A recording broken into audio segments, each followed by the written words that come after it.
ba to? Oo, ako si Pina. No offense, man. I don't remember you. Asa ka pa kasi na magkakagusto sa'yo yung Jo Marie na yan? Anak yan ng vice presidente. Ikaw, anak ka ng preso. Kumpare namin yung kontraktor. Humihingi lang ng konting pabor. Tigilan na natin yung lagay-lagay, yung korupsyon. Diyan nauubos yung pera eh. Tulungan mo kami sa kuya mo. Tutulungan namin. May ballpen ka? May notebook ka? Excuse me. Ang wait ko eh.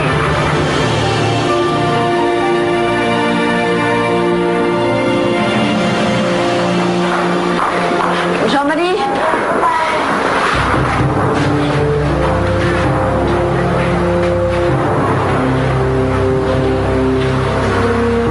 Ano yung ginagawa mo dito? Hinanap ko talaga yung klase mo kasi gusto kong mag-sorry eh.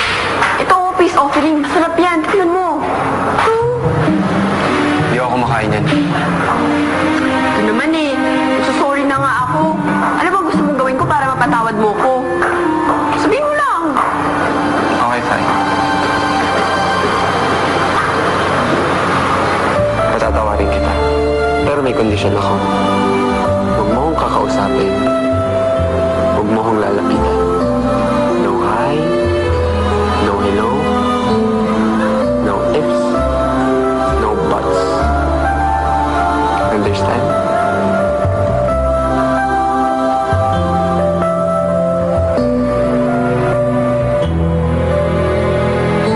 Yabang-yabang kala mo sino gwapo.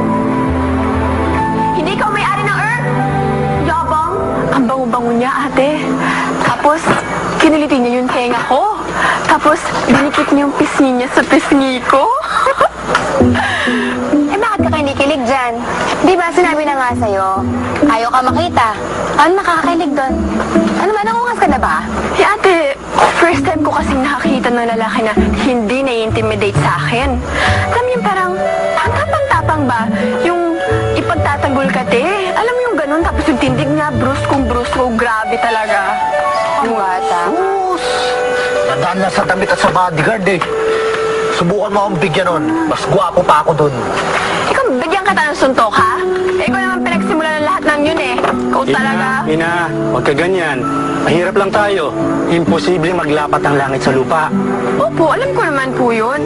Siyempre, pakipot rin naman ako. Hindi ako bibigay agad. Tsaka hindi ako papatalo, no? Eh ang tanong siya ba bibigay sa'yo? O ikaw nga huwag na huwag mong madadali ang lalaking yan dito. Dahil alam mo na unang-una ayoko sa lahat yung mga pobre. Libre naman mangarap eh. Hayaan nyo na ako. Tsaka, para talaga sa akin, siya ang Prince Charming ko. Eh nag-sorry naman pala eh. But she hit Jo Marie smack on the head. Di naman daw sinasadya. Tita, she's crazy. Pag nakita mo palang weird na, kinakausap yung sarili. Tapos ang tapang-tapang, she's fighting with everyone. Sumisigaw pa. Parang walang pinag-aralan. Kilala niyo ba siya? Yes, Fina. Alam niyo kung saan siya nakatira? No? Alam niyo kung anong klase ang buhay niya? No. Alam niyo kung bakit ganun siya? Kilala niyo ang pamilya niya? What's the point, Ma? Ang point ko, don't judge her. Dahil hindi niyo siya kilala. Malay niyo, may problema yung tao. Malay niyo, may pinagdadaanan siyang hindi natin alam. Malay niyo, balang araw, pagtatagpuin kayo ng tadhana at siya pa ang makakatulong sa inyo.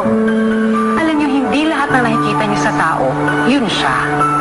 Minsan nga, yung mabait pang tao, siya pa ang gagawa ng masama sa inyo. Isipin niyo yan. Hi. Who's the president? He's at a meeting with the Taiwanese investors. Hindi ba yun yung kalaban ng project nung kumpare namin? Balita ko, Leona, gagawan mo rin ng paraan. Pero bilisan mo, baka mahuli tayo.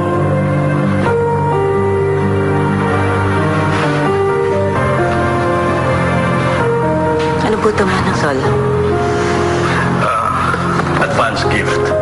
Pero, pag naisara mo ang deal natin, times 10 dyan na matatanggap mo. 1 million yan.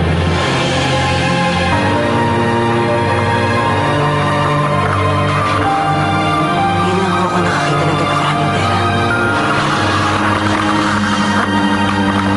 Ano, Sol, hindi ko ulit kung kaya kong gawin. Para tinatraidor ko yung sarili kong kapatid. Bakit? Masasaktan ba siya? Magugutom ba siya? Mamamatay? Hindi naman na. At hindi rin siya masisira sa kumpare namin. Magaling na kontraktor eh. No harm done. So, hindi niya malalaman.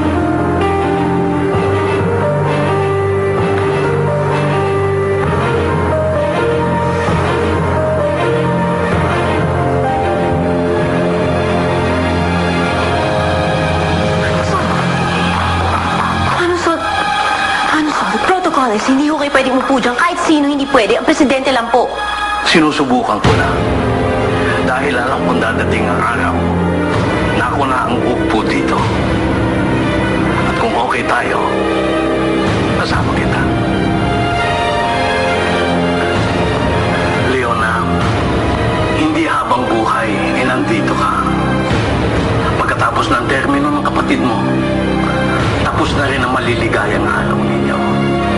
At kailangan bumalik kayo sa dati ninyong buhay.